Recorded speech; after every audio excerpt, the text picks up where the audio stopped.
and welcome to this episode of the DC Life Podcast. Today, we're going to chat with someone about something in the life of our church. Hello, I'm Greg Gardner. Welcome to this edition of the DC Life Podcast. Well, today we have another of our Getting to Know You chats where we speak to one of the members of our church, and that member happens to be the always witty Eddie Briffa. G'day, mate. Oh, g'day, Greg. Good to be here. Good to be sharing. Have you always been a person who is witty and enjoys a pun?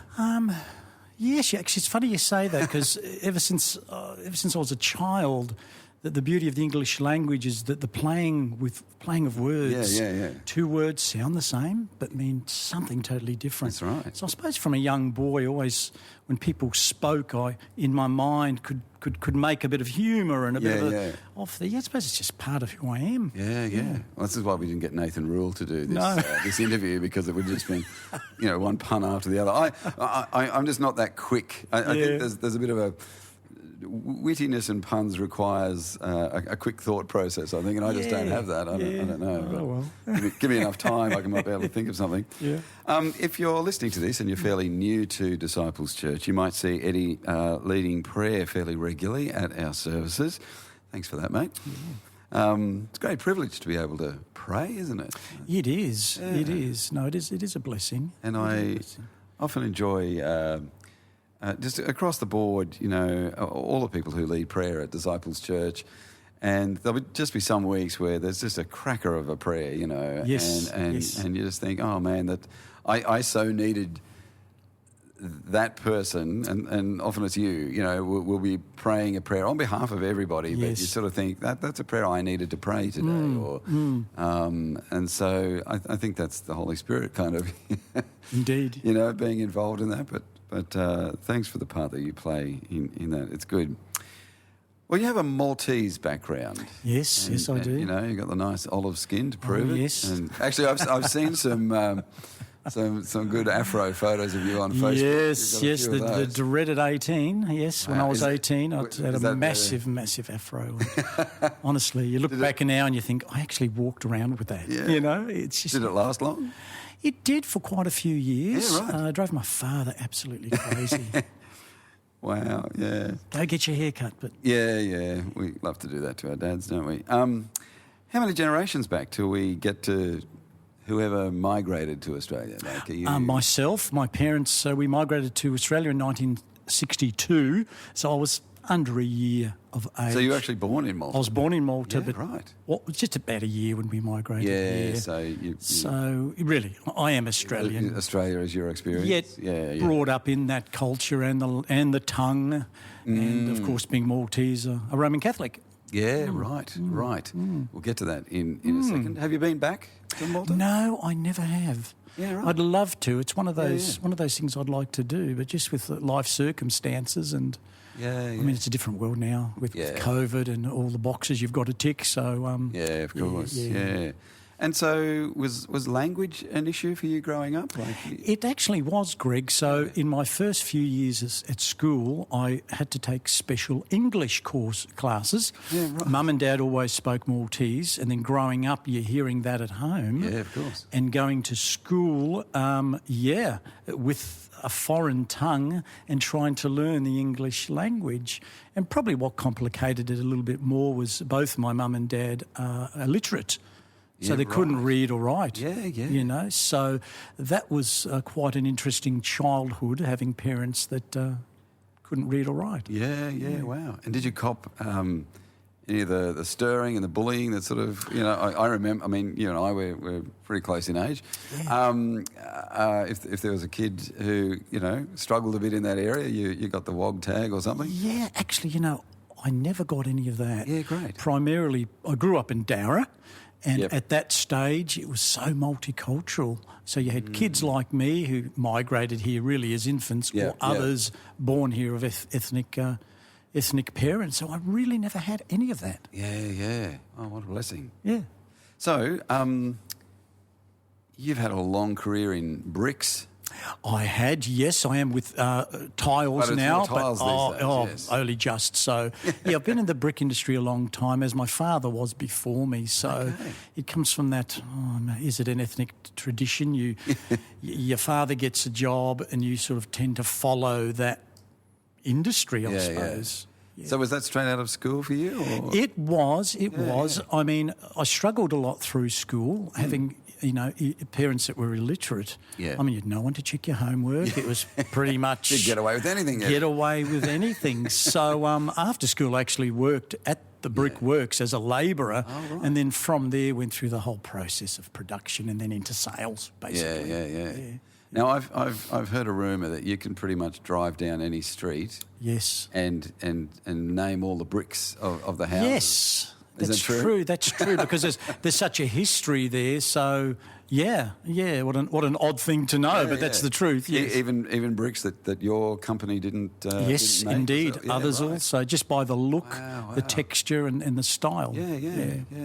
So these days you're more in the tile area. Yes. Do you prefer the tiles, or you still got a heart for the brick? Oh, look, they have their similarities, but in the tile game, it's very competitive. Everyone and their dog is pretty much selling tiles, so I do find it, quite competitive. Yeah, right. But I'm basically only there to get specifications for architects and designers, so that's part of what I do.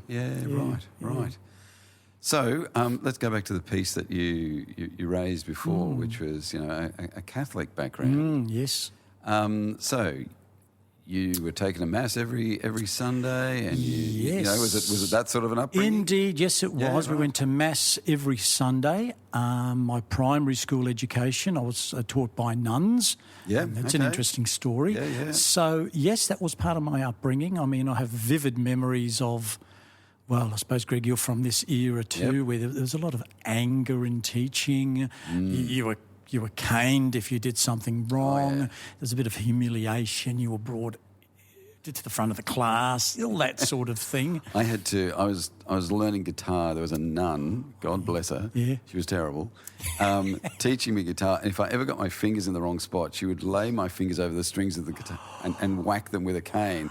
So you got the cane on the knuckle side and the strings underneath, and you'd often come back, and every other kid in the class, you'd come back from guitar lessons and you're always in tears, Oh, my goodness. You're right. It was a different era, wasn't it? It was a totally different era. And really, the faith was taught via fear, really. Yeah. We used to have this Maltese Roman Catholic priest. Okay. He'd come and visit, and occasionally he'd do services in Maltese, and he was such a scary-looking man as a boy. He had these very dark eyes, and generally he'd come and visit Mum and Dad, have a bit of a chat. Wouldn't even really close in prayer, but as he left the door onto the next visit, he was a smoker. So he'd grab this box of matches, light a match, look at you in the eye. This is the children, of course.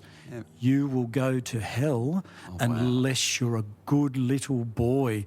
So I have some real vivid memories of that man. Oh, my goodness. Yeah, right. There's some imagery for you. Yes. So what was your view of God? Yeah. When you were experiencing that, I can't imagine that it was a very, favourable view. If that's how it was being represented. Well, that's right. I mean, goodness, where do I start? The gospel wasn't really there. Yeah. Because I suppose as a Catholic growing up, the mindset was, I'll never be good enough to go to heaven. Yeah. But I could just make it to purgatory. Right. So the purgatory doctrine was pushed a lot, that people would pray for you when you're dead. Yes. So, you never really heard the gospel preached in the Roman Catholic Church. It's an interesting invention, that, isn't it? Like, it's not in the Bible anywhere. Like, it was purely an invention of the church to... I don't know. I think it was almost like to make people feel a bit better about themselves, or about what might happen afterwards, or maybe it was just a way of raising money. I mean, that was the old chestnut, wasn't it? Where you paid the church money, and the church could spring you out of purgatory, or one of your relatives out of purgatory, and into heaven, or shorten the amount of time there. I mean, it was quite an insidious Yes, indeed. evil sort of a doctrine, wasn't Indeed. it? Yeah. And, I mean, the praying to Mary for the forgiveness of sins, I remember that very clearly. So it's probably a bit foreign to most people. You'd go into this confessional box with a black curtain, and you were told to come out and kneel down before a statue of Mary and say 10 Hail Marys, and you were forgiven. Yeah, yeah. Wow, you only got 10. Yeah. Oh, that must have been worse than you. Well. Oh, goodness. So, okay, so when did the real gospel, when did biblical Christianity come on the scene for you then? What was your introduction to that? That was an interesting question. I suppose I never really denied God. At one stage I was an agnostic through my high school years, the biology, Cro-Magnon man and all those sort of things. Evolution, but I still was sort of halfway bet, Was evolution true, or was the gospel, was God a reality? So earlier on, I dated a girl in high school who was my first wife. Yes. And it was through her that I actually heard the gospel. So she went to church, and I came to church with her, all very foreign to me. The church was very bland, no statues. And before the church started, you had this minister come out of the back room with the elders. One would shake his hand and he'd go up to the pulpit. Right. So that was my initial experience. But if I'm being honest, right from the word go, it was more just going along and doing a bit of religion, basically. Yeah, right. But I did find over a period of time, the word preached really started to affect me. I ended up having, I suppose, a bit of a fear of death. We hear about death and dying a lot in the Christian church. Yeah. And then I heard the gospel that, your faith is in Jesus. He died on the cross for you. Yep. So I went through a lot of soul searching and decided, hey, look, there's a lot of truth in this. Actually, I'd broken down on one particular evening because I understood the gospel but was struggling in the sense of how can a holy God do that for me? Yeah, right. And I think once I realised that, I really took the gospel in. It was a time of a repentance, but also a time of joy and high emotions. It really affected me. Yeah. So I ended up professing my faith, and that was a long time. It took you a year. We went through what the scriptures teach, books on doctrine, which proved to be helpful later on in my life. Yeah. So professed my faith, and that was quite an emotional time too. Yeah, probably felt the love of God in that event, but also just the love of God's people. Yeah. Wow. Yeah. So, becoming a Christian is, well, if one of your work colleagues or someone was to say to you, Eddie, what does it mean to be a Christian? Yes. How would you answer that? Well, look, there's so much freedom in Christianity. I know I work with some colleagues which has really been good, Greg. They've opened up about God. Yeah, great. And as you've said before, we often hear this. People misunderstand the gospel. They think you've got to be a good person and I must be a good person, Yeah, most Australians, that's what they think a Christian is. Yeah, you've got to be a good person to be a Christian. But generally I like to share with them, one, who God is and just how holy he is. And as it is with our children, he disciplines us in love. But just the direction in life and what are you living for, I find that's just a big help for people who have just lost their way. Yeah. But it's coming clean. And I think once you understand the holiness of God and where you are, God doesn't need to save us, but because of his grace, he's fixed our problem with Jesus. Yeah. So having faith in Jesus and that he is the Son of God and he died on the cross, that I'm amazed that people at work just haven't heard that before. Yeah. Yeah. There's freedom in Christianity, much more than other religions. I think as Christians, we need to get a real handle on the idea that the gospel is good news. I think sometimes we get a bit scared to share our faith because we feel like it's going to be received like bad news. Yes. But it's actually good news. Like Jesus has done everything to make the way to God, Indeed. And when we when we share our faith, we should keep that in mind, I think. Absolutely. I think that's Absolutely. Yeah, really, really good thing. So, let's go to married life. You're married to the wonderful Jane. Yes, I'm married to Jane, yes. But you've been married before. I have been married twice before, Greg, so yes. Tell us about that. About that, wow, very detailed. There's a big question. There's a big question. Yeah. Well, look, the first marriage had fallen apart, basically, Yep. and I'd gone to one counselling session, and that was probably about it. But look, it does take two for a marriage to fall apart. Yep. And when I experience our marriage conferences that we're having now, man, I wish it was there all those decades ago. Yep. So, yes, our marriage broke up, and my wife had left me with my oldest daughter, Jazz, and she'd taken off. Yeah. So, that was a very, very difficult time for me. I suffered depression for quite a few months. Wow. It just really rocked my world, if you like, you see. And yet, oddly enough, through that, God was using that to draw me closer to Him. Yeah. Call it a wake-up call. And I think sometimes the danger I see in the Christian faith is you know it's true, it's in your heart, it's in your mind, but are you living it? And as one great theologian said, God's not interested in your profession of faith, He's interested in your possession of faith. Yeah, true. So we need to possess that faith and live it out. Yeah, exactly. So you then remarried? I did. I remarried a second time. Yes. And looking back in perspective now, probably did that a little bit too quickly. Yeah, right. There's a lot of pain in divorce. There's a lot of healing that has to take place.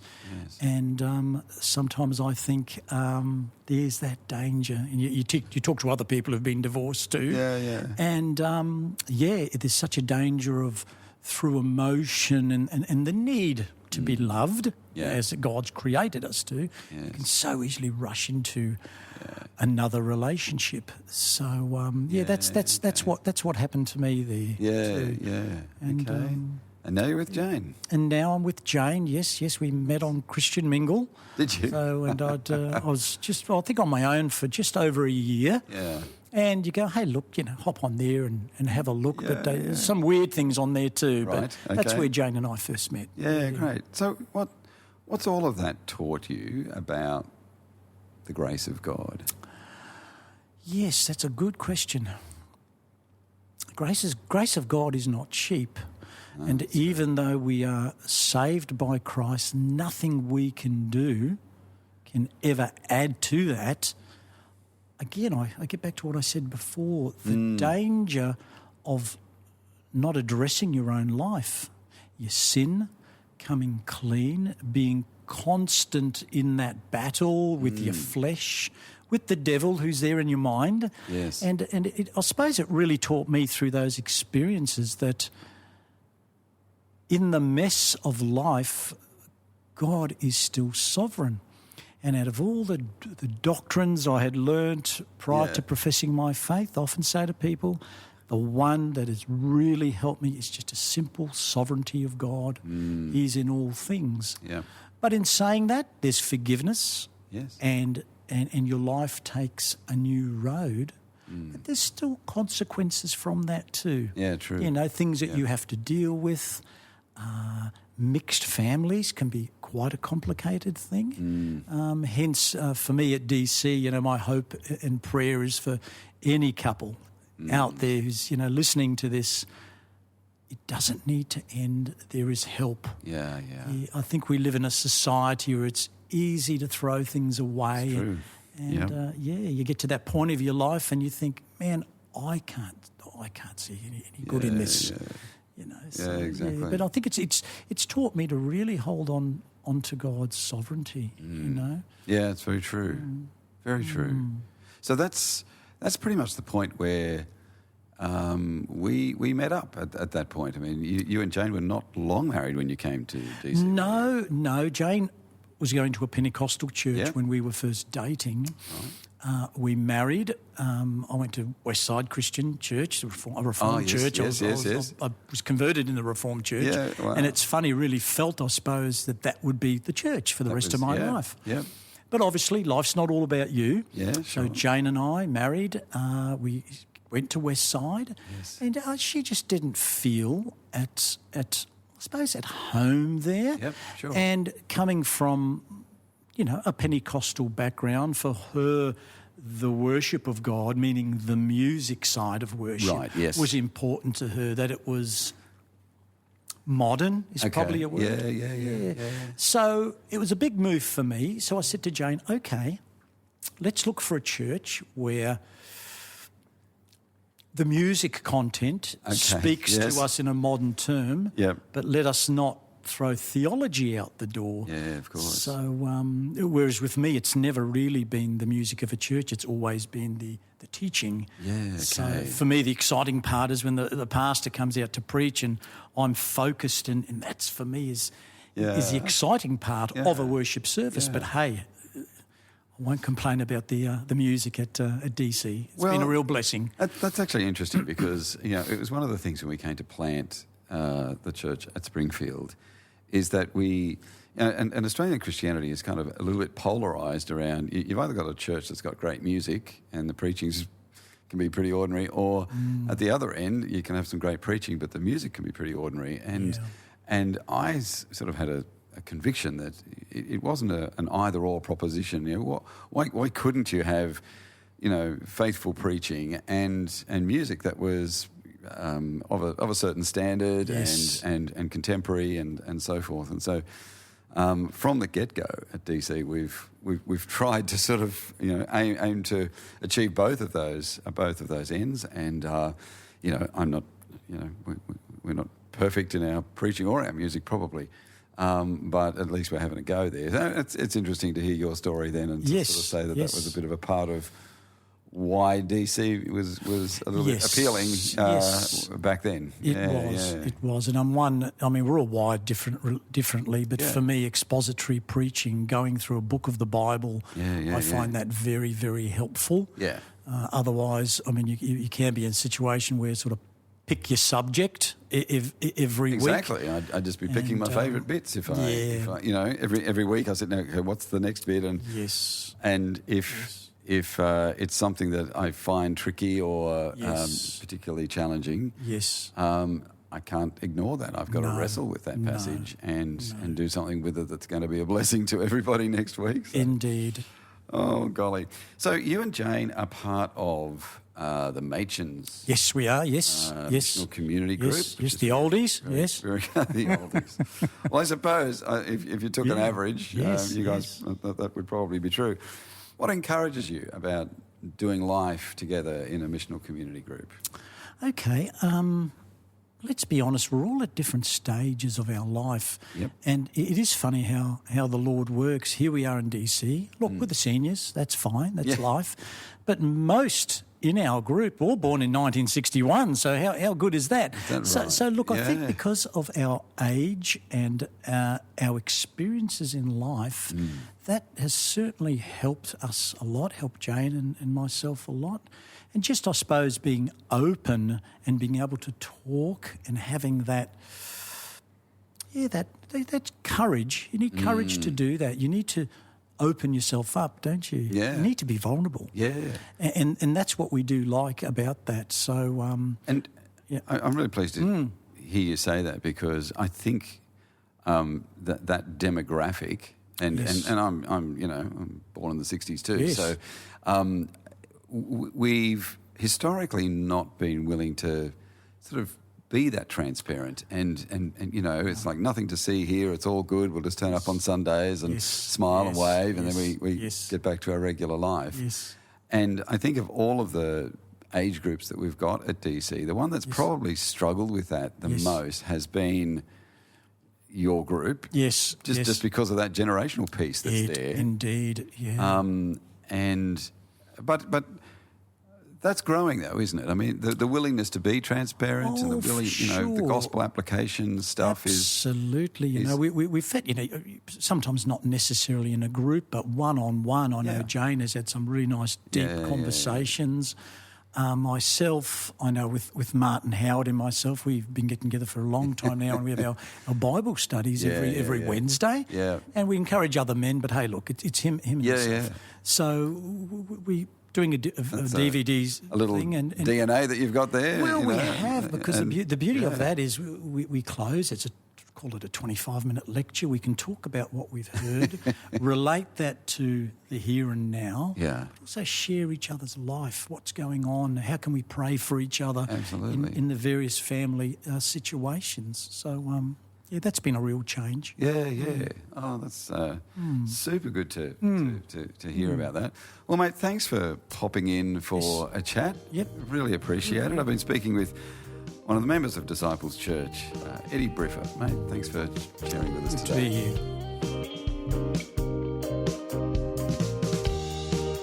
If you'd like more information about what's going on at Disciples Church, check out our website or email us at podcast@disciples.org.au if you have any questions or feedback. Thanks for listening in. We'll catch you next time.